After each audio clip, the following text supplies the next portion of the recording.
Ever wonder where the idea of binge watching your favorite show came from? Well, you might have to look back about 2,500 years. Let's dive into the incredible origin story of theater, which was, no joke, the ultimate entertainment event of the ancient world. I want you to picture this, a massive, citywide festival that goes on for days. Everyone gathers not just to party, but to watch brand new stories unfold live on stage. And this wasn't just for fun, oh no. It was a high-stakes contest to see who could tell the most powerful, the most moving, or the absolute most hilarious story. So, where did this whole thing even begin? Well, it all started as a huge religious festival in ancient Athens. It was all to honor Dionysus. He was the god of wine, celebration, and basically all the good times. This wasn't some minor holiday. It was a core part of their life as citizens. But it didn't just pop up overnight. Theater evolved. At first, you just had these huge groups, called a chorus, all singing and dancing together. But then somebody had this brilliant idea. What if one person stepped out from the group to perform a solo part? That one little change, an individual interacting with the group, was the spark that created drama as we know it, right around the 6th century BCE. Okay, so they had the stories, but where did they actually perform them? The answer is in these absolutely incredible outdoor theaters they built, all without a single piece of modern technology. First up, you have the theatron. The name literally means the seeing place, and that's exactly what it was.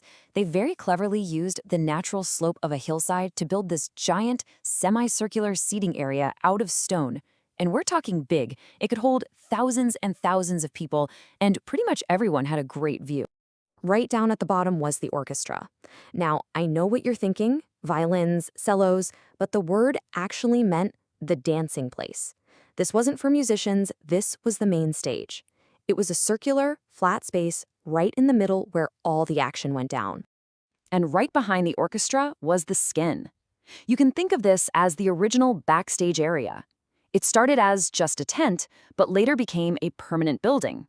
It was the backdrop for the play, a place for actors to change costumes, and the main way they got on and off stage. And if skene sounds familiar, it should. It's where we get our modern word scene. So how in the world did they make sure everyone could hear without a single microphone or speaker? Well, the genius was in the design. That huge bowl-like shape of the theatron created almost perfect natural acoustics. An actor standing in the orchestra could speak in a normal voice, and someone in the very back row could hear them clearly. It was an incredible feat of engineering. All right, so we've got the stage set, but who was actually on it? Let's talk about the performers who brought these epic stories to life. Acting back then was a little different from today. For starters, all the actors were men. Yep, even when they were playing female characters. They also wore these large, incredible masks with really exaggerated expressions. That way, the audience, even folks way in the back, could instantly tell if a character was happy or tragic or angry. And see that wide mouth hole? That wasn't just for breathing. It acted like a mini megaphone, helping to project their voice across the whole theater. Now, besides the main actors, you had the chorus, and this group was absolutely essential.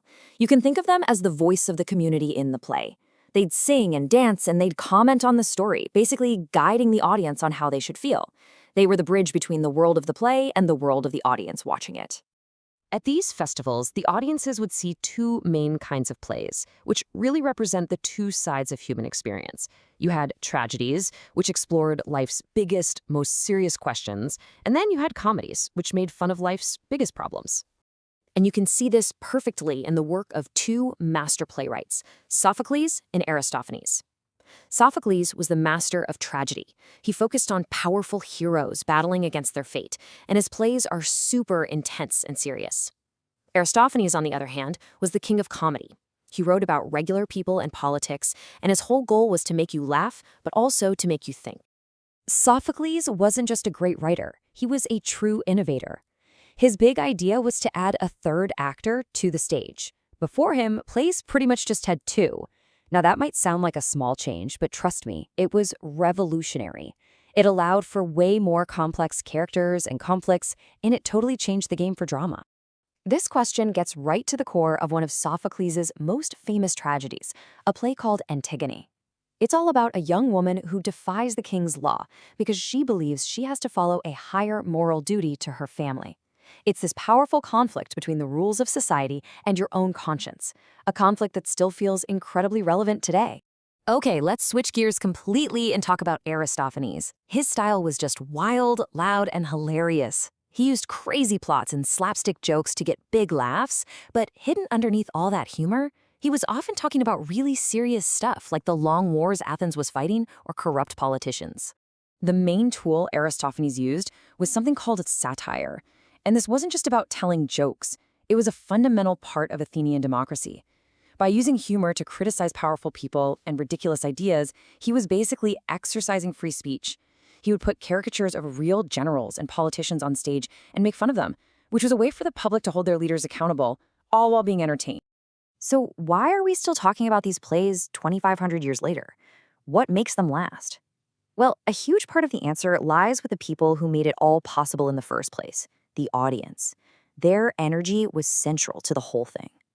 A day at the theater was this huge community event. Going was actually considered a citizen's duty. In fact, the government would often help poorer citizens pay for their tickets, which tells you everything about how important this was. Theater wasn't just entertainment for the wealthy. It was a pillar of their democracy, a shared experience for everyone. And they were not a quiet audience. People stayed all day, they'd cheer, they'd hiss, and yeah, they'd even throw food if they really didn't like a performance. And the legacy of all this is literally woven into our world today. The very words we use, like drama, comedy, scene, they come directly from ancient Greek.